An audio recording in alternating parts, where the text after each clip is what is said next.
Hey guys, welcome back. Today, I'm going to talk about Instagram and how I'm not on it because I don't like it, because it's evil, because it's really the thief of joy.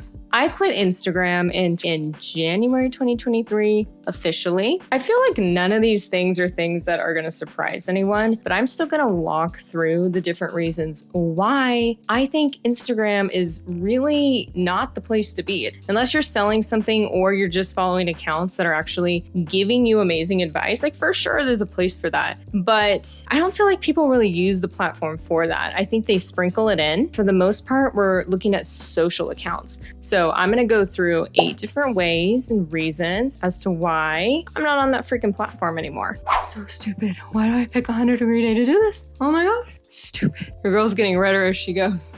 This is the problem with being extremely pale. It really shows when you're overheating. I'm probably going to pass out on camera. It's going to be great.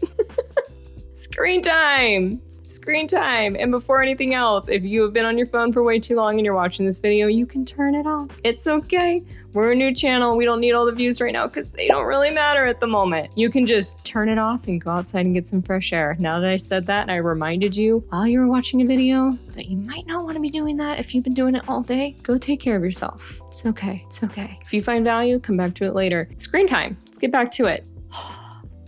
I started Googling some numbers with how much time Americans spend on screens and their phones, and it is alarming. Numbers as much as like 4 to 5 hours, but I'm sure many people, if you look at your screen time usage, it might even be higher. That's where I'm going to stop and say, what are we doing? Why are we doing this? I recently began picking up more books. Ever since I got off of Instagram, I set a reading goal. I have found that when I'm into a book or a certain book series, I can go through like a book a week. My eyes are doing something else. My brain is more stimulated. I'm socializing more. It is really nice to not constantly have something in front of me where I'm like having bad posture because I'm tilted down, or I am cramping up my wrists because I'm watching it, or I'm like selfieville to compete with the AI internet. I don't know. Everyone seems even faker now, but you just do more when you're not on social media. And it's so healthy. You get outside more, you talk more. You're not constantly doing this in the morning.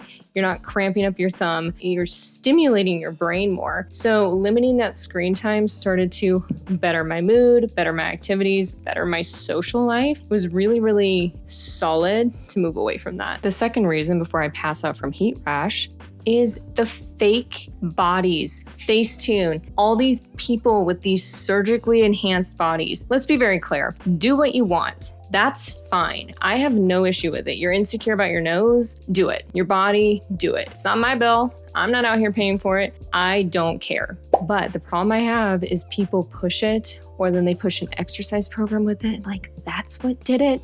I'm sorry, but your BBL is not from squats, okay? It's not. It's not from squats. Again, if you're gonna do that, fine. But if you're also pushing products with it, you're an asshole. Okay? There's no way around that. You're just an asshole. Because if you're putting thousands into your body, that is absolutely your right. Do you, whatever that is. But as soon as you start tying these products in with it, I just have zero respect for how do you sleep at night? Like, how does somebody sleep at night when they're doing that? I don't understand how people can feel good about that. And we all see it. They're either pushing vitamins, supplements, exercise programs, whatever it is, with all the fake. And that aside, these bodies that you're seeing, they make you feel like shit. And I didn't want to feel like that. I didn't want to see perfection constantly because it wasn't real. So it wasn't bringing out the best in me. And it also wasn't healthy for me to constantly see perfection when I did put up 5 pounds or 10 pounds, because bodies change.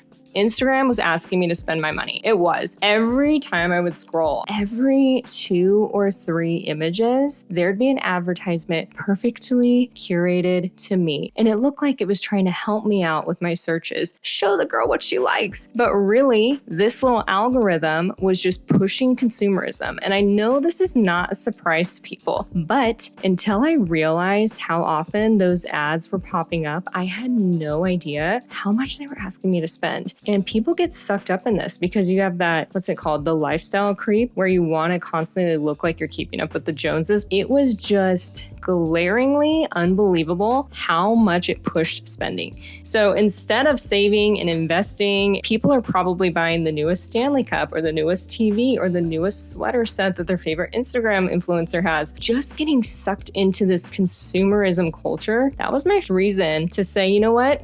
It's not for me. I'm going to take a break from this. If I need something or if I want something, I'm sure that I'll figure it out on my own without this little square telling me that with all these pushed advertisements.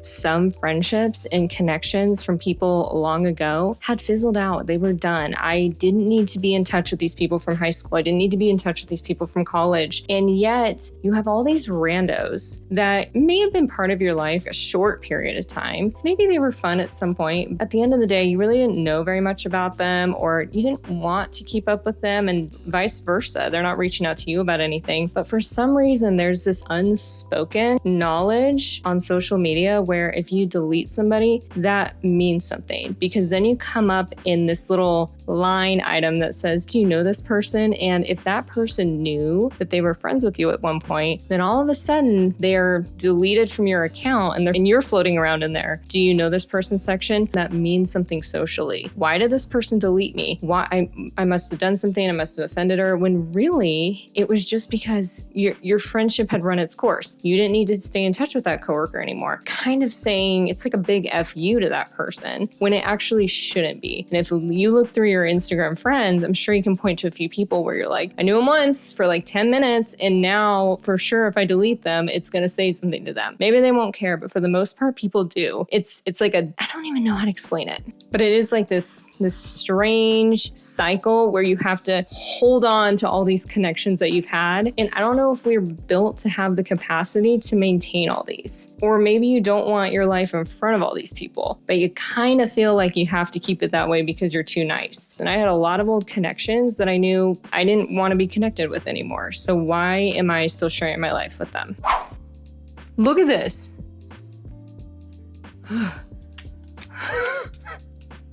FOMO is the next big reason. There's a lot of people taking vacations on Instagram. Everything is just stunning and perfect and wonderful, and you feel like a failure when you can't afford it, or you go into debt on it because you feel like if they can do it, you can do it, or you deserve it. It's just shoved down your throat like it's this common thing that you can just pick up and do, when a lot of people, it takes a little work to get there to do that or to save for that. And this is coming from somebody that is a huge fan of vacations. If you look at my shorts, you'll see all these different clips from like a bunch of different places we have been, but we really planned for those. And I feel like Instagram makes you feel like you're always 20,000 steps behind. If it's financial, you're not in a mansion, you're not on the best vacation. The FOMO is real. And for me personally, the FOMO that I was feeling was I had a certain group of college friends. They all stayed a little bit closer and they all had kids. I don't have kids yet, obviously. Look at my channel. We are very clear that I do not have kids yet. I have miscarriages. That's what I have.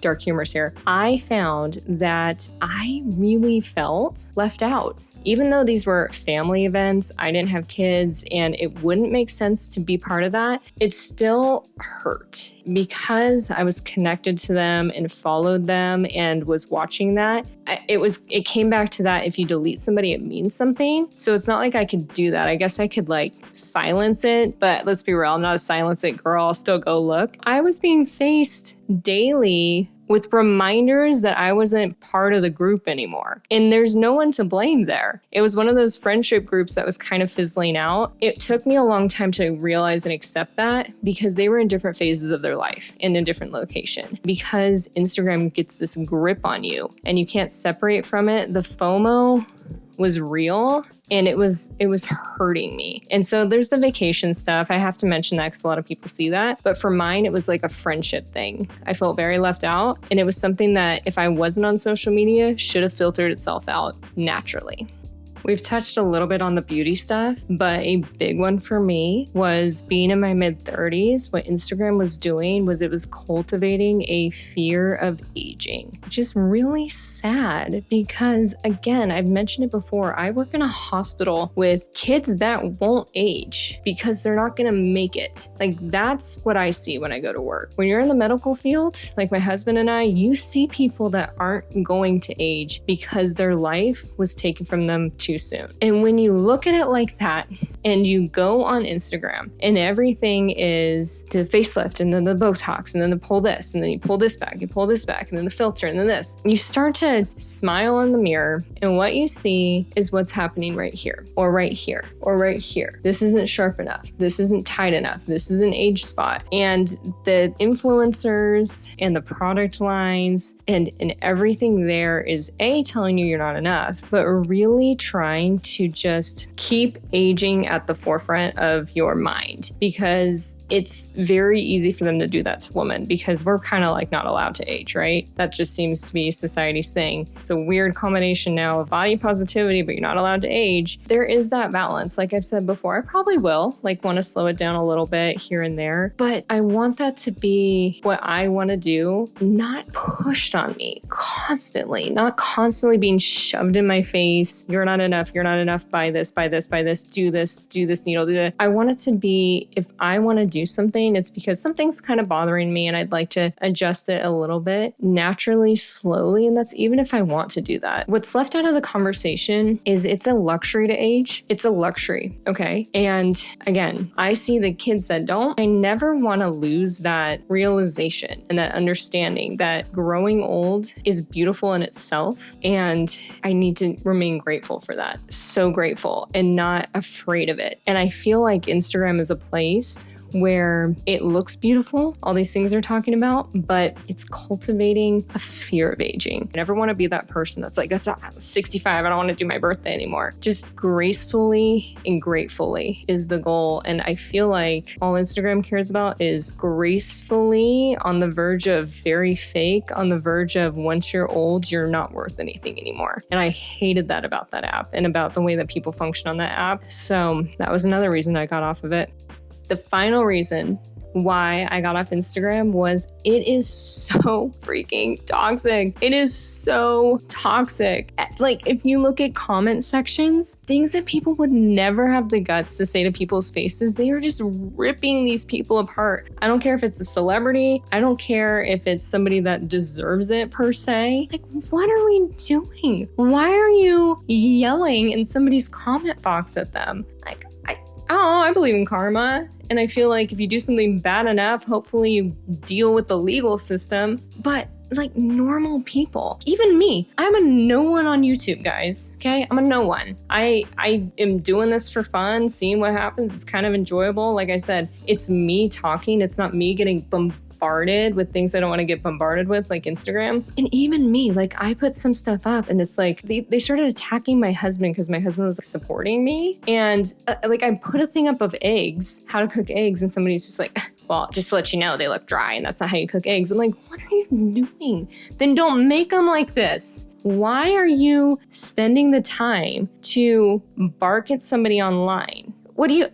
And that's on such a small scale. So on a bigger scale, people are just ripping at each other. We have this weird awareness of bullying, right? And then you look at the comment section and it's disgusting. For anyone, any like major celebrity, it's just horrible. That in itself is bad. Like that is bad. But I was on Instagram during the election and oh my gosh, this is not going to be a political conversation at all. This is just to talk about toxicity. Everyone was at each other's throats. Families were being torn apart. Everything was so divided. It made me sick. Like how everything was and functions and everything, it just made me not feel well. And I noticed if I spent time on the app, I just wouldn't feel well because everyone's stories had things like passive aggressive things, memes, both sides. Everyone seemed to be just like attacking toxicity with more toxicity and no one was winning with that. It was just very ugly. So I don't I don't understand how we got here as human beings. I don't know if everyone's just angry and that's where they lash out. I don't know if there's people in their lives that they feel like they could be direct to, and since they can't, they're direct online because that person can't get them. As somebody that's direct in person, I've never felt the need to do that, because if I can type it, I'm gonna say it to your face. Ask anyone that knows me. But it just seemed like I didn't feel good. Like I'd go on there and I just wouldn't feel good. Like there's always something bad happening. And while awareness is good, toxicity is not. And with awareness seems to come a lot of toxicity. So instead, awareness for me is going and reading the news when I have the capacity to do so, and not having people's stories and clickbait and little sound bites do that for me. So I just feel like I got off that toxic roller coaster real quick, and it's been incredible for me. Oh my gosh, like I sleep better. Going into this whole election year, I'm like, just watch the news on my own time, do me, not get in fights with anyone. It's gonna be great. So I just feel like Instagram can be very toxic, very, very toxic. And again, there's always the flip side where if you follow the good accounts and you're doing it to better yourself, that's one thing. But the way that most people use it and the things that people post, you fall into it, it's just not very healthy for you. Just not. So those are my reasons I didn't pass out that I got off Instagram. It's been amazing. It's been amazing. I'm also off Facebook. I got off all that stuff. I'm on LinkedIn, but it's been incredible not dealing with that, not being a scroll monster first thing in the morning. Pinterest doesn't seem the same to me. I mean, I'm looking at recipes. It's not the same as like being in a political fight every day with people or FOMO with your friends. It's been great. Again, best freaking decision I ever made. And who knows, maybe I will get back on it one day with the tools to manage it. Like some things that actually feed your soul, and then if you put a timer on it and it's only for an hour a day or 2 hours a day, but like the day-to-day and what it was doing to me and how it was making me feel left out, it just wasn't good. And I feel so much better. Like just so much better. And the people that are supposed to be in my life are. Like the friends that I'm supposed to have, I stay in touch with and I do the work. I make sure that I do the work with my friendships that really matter to me. I will reach out. I will see them. I will go visit them.